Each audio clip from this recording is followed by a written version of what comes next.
আসসালামু আলাইকুম। আলহামদুলিল্লাহ, আল্লাহর অশেষ রহমতে ভালো আছি।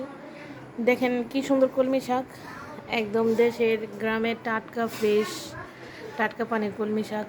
তো বাচ্চারা গোসল করতেছিল, আমি ওদেরকে বললাম যে আমার কিছু কলমি শাক এনে দিতে, আর ওরা এই কলমি শাকগুলি নিয়ে আসলো।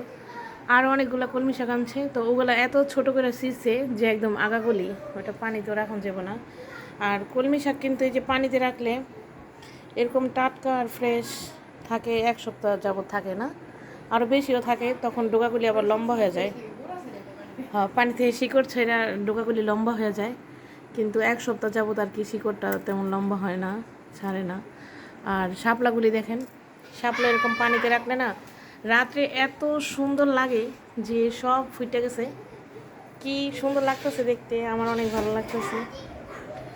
আর এগুলো দিনের বেলা কেমন জানি যে এরকম বন্ধ হয়ে থাকে, রাত্রে ফোটে সূর্যের আলো পাইলে মনে আবার বন্ধ হয়ে থাকে। তো অনেক অনেক সুন্দর লাগতেছে, একদম ফ্রেশ টাটকা কলমি শাক, মাঝে ফুটন্ত শাপলা।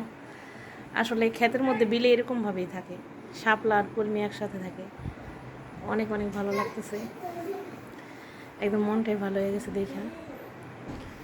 ওকে, আল্লাহ হাফিজ, বাই।